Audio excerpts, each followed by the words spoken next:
Welcome to సమస్య ఇక్కడ పరిష్కారం ఇక్కడ కార్యక్రమానికి. ఇప్పుడు మనం సిద్దిపేట జిల్లాలో ఉన్నాం. సిద్దిపేట జిల్లా అంటే ట్రబుల్ షూటర్ హరీష్ రావు గారు ప్రాతినిధ్యం వహించిన జిల్లా చాలా బాగుంటుంది అనుకున్నాం, కానీ అది కూడా సమస్యలకు నిలయంగా ఉంది. ఎందుకంటే తెలంగాణలో ఉన్న రాష్ట్రంలో ఉన్న జిల్లాలలో మొత్తంలో హరీష్ రావు గారి నియోజకవర్గం చాలా బాగుంటుందండి. అందరు చెప్పుకుంటారు ఆయన నియోజకవర్గం చాలా బాగుంటుంది, యాజ్ ఎమ్మెల్యేగా చాలా బాగా సర్వీస్ ఇస్తారని.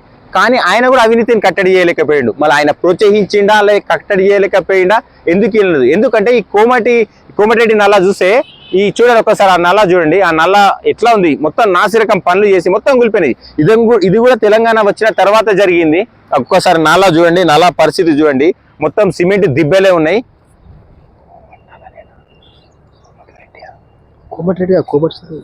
కోమటి చెరువు పరిస్థితి చూడండి, దాని నాలా పరిస్థితి చూడండి, మొత్తం కబ్జాకు గురి అయిపోయింది, వెడల్పు తగ్గింది. మున్సిపల్ అధికారులు ఏం చేస్తారు, మళ్ళీ రెవెన్యూ అధికారులు ఏం చేస్తారు, ఇరిగేషన్ అధికారులు ఏం చేస్తారు, మొత్తం నిర్లక్ష్యం అండి.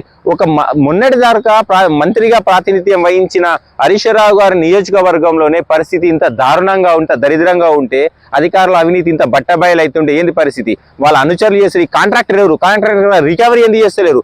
కేవలం ఒక 10 ఏళ్ళైనా ఒక సిమెంట్ దిబ్బ పరిస్థితి. కాళేశ్వరం పరిస్థితి అట్నే ఉంది.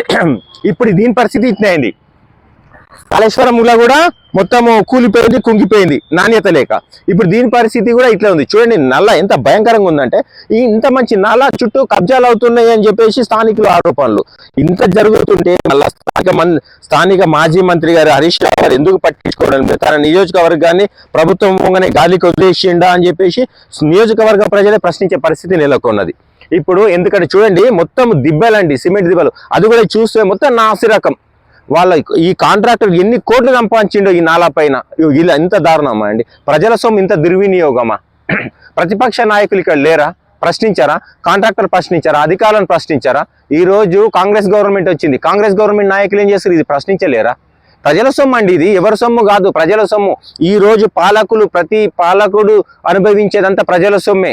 మీరు అనుభవించినందుకు ఎవరు బాధపడతలేదు. చేసే పనులలో నాణ్యత ఉండాలి కదా. మీరు చేసే పనులలో కూడా నాణ్యత లేకుంటే ఈరోజు చార్మినార్ ఉండేది కాదు, మన దగ్గర గోల్కొండ కోట ఉండేలేదు. మీలాంటి వాళ్ళు ఇట్లా నిర్మిస్తుంటాయి, అవన్నీ మన చారిత్రక కట్టడంలో ఒక్కటి ఉండేది కాదు. మీరు నాసిరకంగా నాలా పనులు చేసి రేపు వరదలు వచ్చినప్పుడు చుట్టుపక్కల ఉన్న ప్రజల పరిస్థితి ఏంది, వాళ్ళ ప్రాణాలకు రక్షణ ఏంది? అసలు నేను హరీష్ రావు గారి నియోజకవర్గంలో ఇట్లా అవుతుందంటే నేను నమ్మలేకపోతున్నా. ఎందుకంటే సార్కు మంచి ఇమేజ్ ఉంది స్టేట్ మొత్తంలో. కానీ సార్ ఒకసారి మీరు కూడా చూడండి, ఈ నాలా పరిస్థితి వెంటనే సరి చేయండి. మంచి నాణ్యత చేసే కాంట్రాక్టర్కి ఇవ్వండి, దళారులకు ఇవ్వకండి. ఇప్పటికైనా ఈ నియోజకవర్గం బాగుపడుతుందని ఆశిద్దాం.